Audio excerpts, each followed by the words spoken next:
Unified 911, anong matutulong namin sa'yo? Anya ti maitulong mi ken kapo. Anong may tatabang ko sa imo? Unsay akong ikatabang nimo? Ngini makadabang nami sel ka no. Sa anumang wika o dialekto, may tulong na darating sa iyo.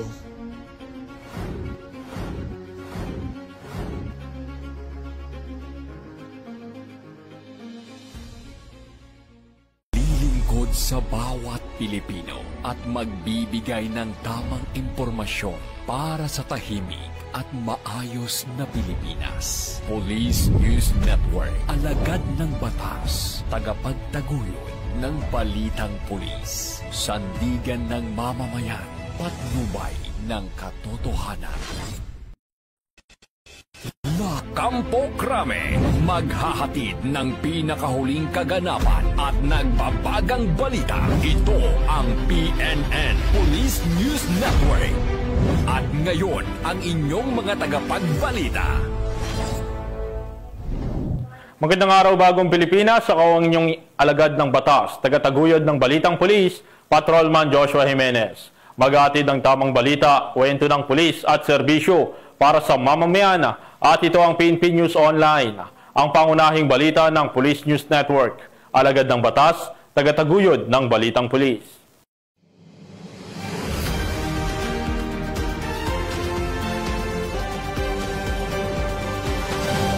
Ngayon ay araw ng linggo at narito ang mga balitang nakalap ng ating mga PNN correspondent.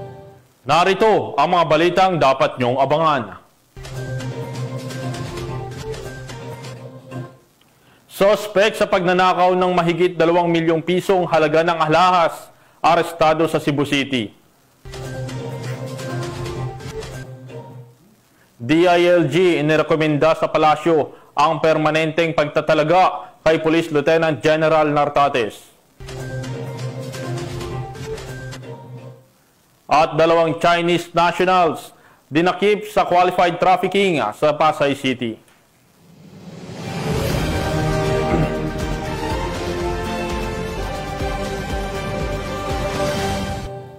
Narito ang mga balitang hatid ng ating PNN correspondents mula sa iba't ibang panig ng bansa.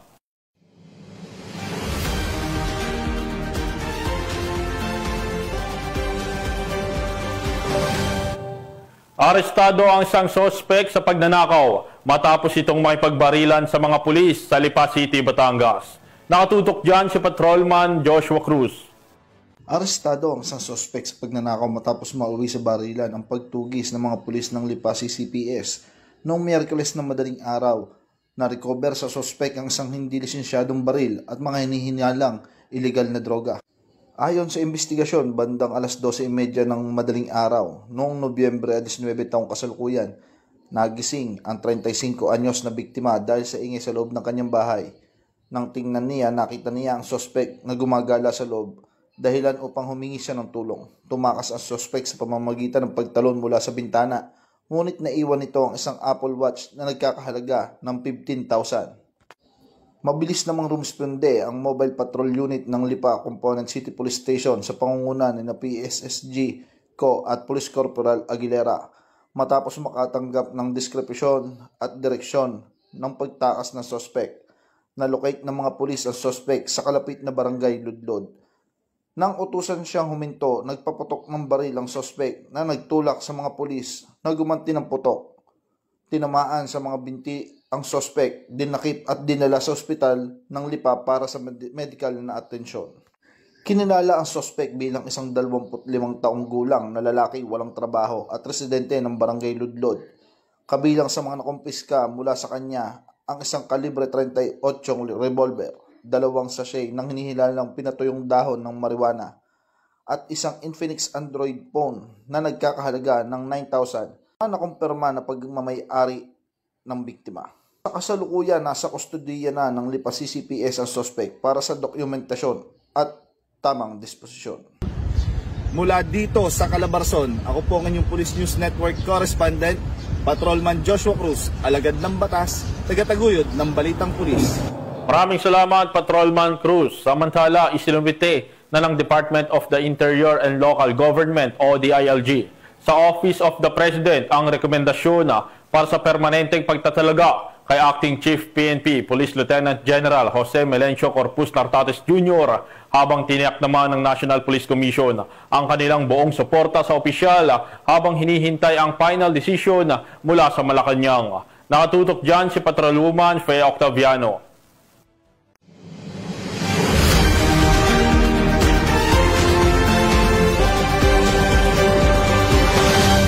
Isinumiti na ng Department of the Interior and Local Government sa Office of the President ang kanilang recommendation para sa permanenteng pagtatalaga kay Acting Chief PNP, Police Lieutenant General Jose Melencio C. Nartates Jr. Inihayag ito ng DILG sa pamamagitan ng budget sponsor nitong si Senator J.V. Ejercito sa gitna ng plenary deliberation para sa panukalang 2026 national budget nitong Huwebes.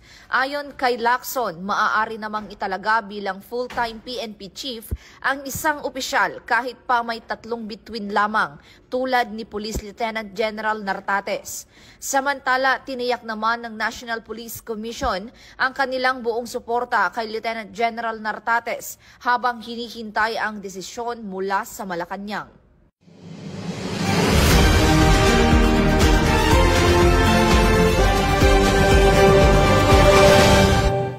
Matagumpay naman na isinagawa ng 2nd La Union Provincial Mobile First Company ang Oplan Bisita Eskwela I Am Strong sa iba't ibang paaralan sa lalawigan na layong tiyakin ang proteksyon at kapakanan ng mga kabataan. Yan ang balitang hatid ni Police Corporal J.R. Del Mendo.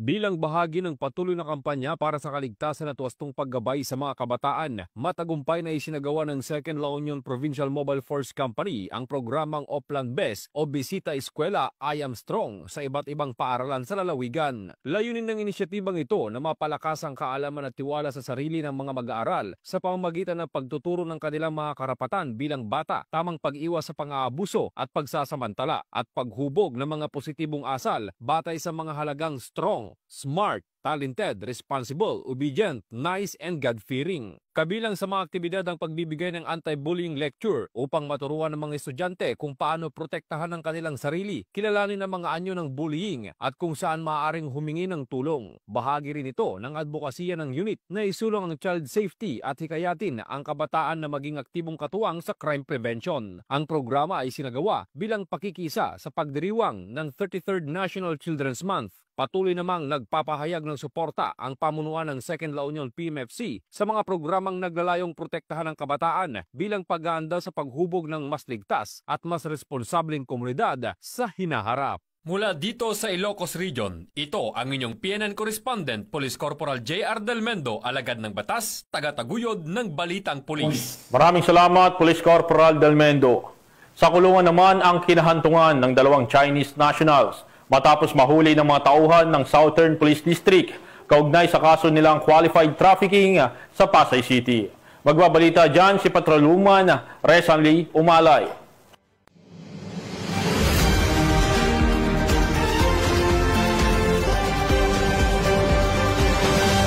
Dalawang Chinese national ang inaresto ng District Special Operations Unit Southern Police District kaugnay sa qualified trafficking sa Pasay City nito lamang Lunes, Nobyembre 17 taong kasalukuyan.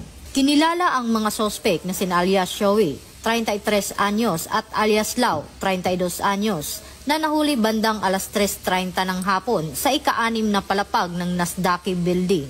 Pinangunahan ang operasyon ng Unit Southern Police District, katuwang ang District Intelligence Division ng DMFB at ang Women and Children Protection Section ng Pasay City Police Station.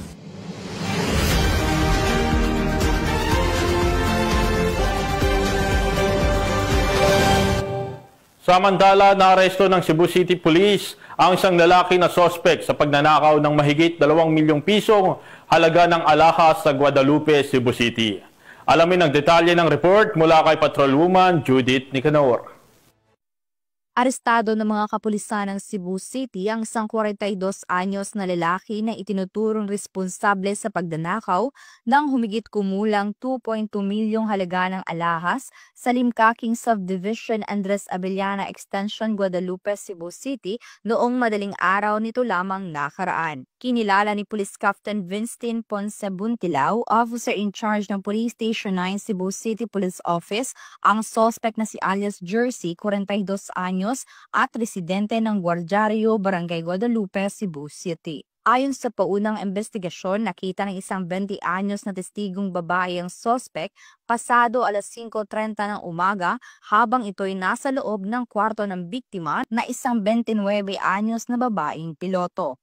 Nakita niya mismo ang pagbuha ng suspect ng assorted jewelry na tinatayang nagkakahalaga ng 2,245,000 pesos. Bago ang insidente, nagpakilala umano ang suspect sa testigo bilang isang garbage collector. Dahil sa takot, agad siyang nagkulong sa kanyang kwarto at tumawag ng tulong sa mga otoridad. Na-recover ng mga responding pulis ang isang brown cap at silver flashlight na pinaniniwala ang pag-aari ng suspect. Mabilis na nagsagawa ng follow-up operation ng Police Station 9 na nagresulta sa pagkakadakip ng suspect. Ayon sa mga investigador, ang lalaki nagtatrabaho bilang part-time sikad-sikad driver at karpentero at gumagamit ng ilang magkakaibang alias.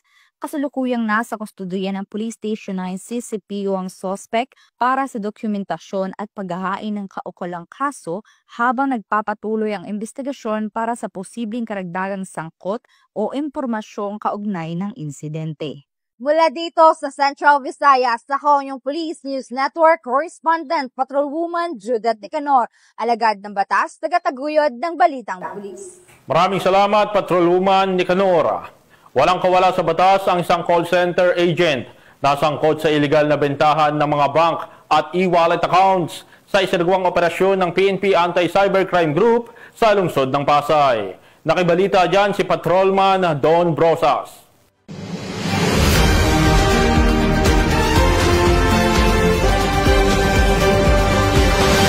Dinakip ng Philippine National Police Anti-Cybercrime Group ang isang call center agent na sangkot sa iligal na bentahan ng mga bank at e-wallet accounts sa isinagawang entrapment operation sa isang hotel sa Pasay City. Sa ulat na isinumite kay PNP ACG Acting Director Police Brigadier General Wilson Asueta, nadakip si alias Rog, 31 anyos, na nagtatrabaho rin bilang rider sa Newport City bandang alas 7 ng gabi nitong Lunes. Ayon sa PNP ACG, unang namataan ng kanilang cyber patrollers ang suspect na nagbebenta ng bank accounts online. Agad na isinagawa ang beat-up operation kung saan naaresto ang suspect matapos mahuli sa aktong nagbebenta ng bank at e-wallet accounts. Iginiit umano ng suspect na kailangan niya ang pera pambayad sa motorsiklo.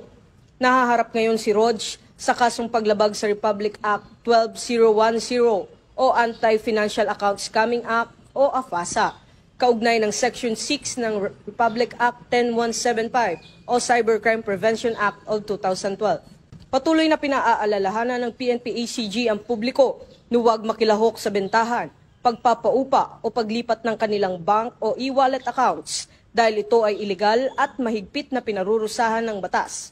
Ito ang bagong PNP para sa bagong Pilipinas, serbisyong mabilis, tapat at nararamdaman.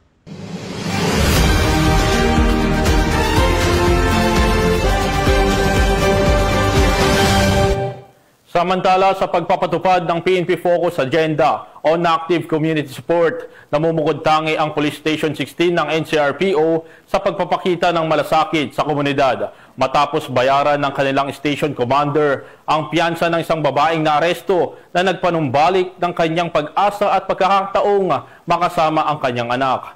Yan ang magandang balitang hatid ni Patrolwoman Ara Cassandra Concon.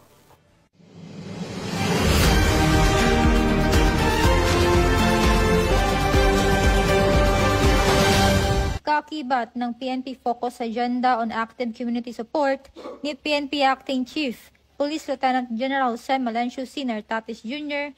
na mamukod tangi ang Police Station 16 ng NCRPO sa pagpamalas ng malasakit.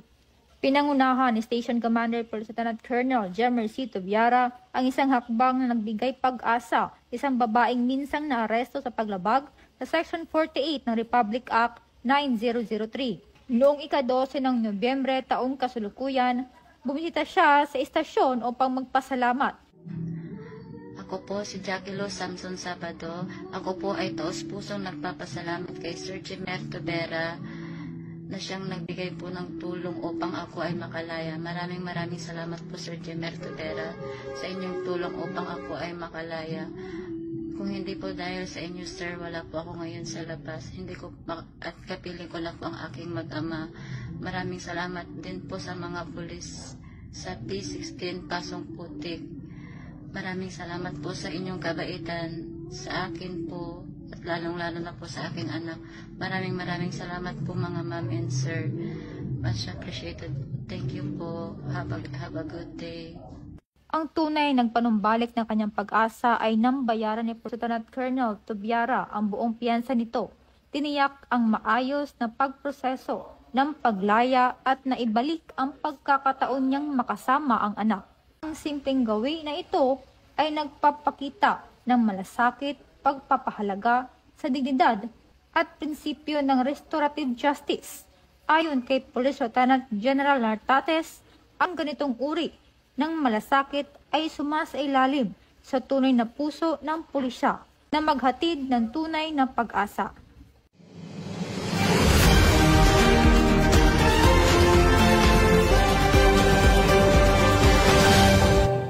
At yan ang mga balitang nakalap ng ating PNN correspondents mula Luzon, Visayas at Mindanao.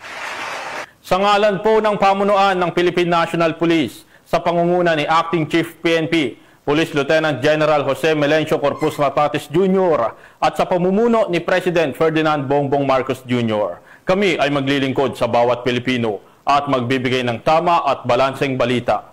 Mula rito sa tanggapan ng tagapag-ugnay ng Pambansang Pulisya, kami ang inyong alagad ng batas, tagataguyod ng Balitang Pulis. Ako po si Patrolman Joshua Jimenez. Maghatid ng tamang balita, kwento ng pulis at serbisyo para sa mamamayan at ito ang PNP News Online. Ang pangunahing balita ng Police News Network at ito ang bagong PNP para sa bagong Pilipinas. Serbisyong mabilis, tapat at nararamdaman.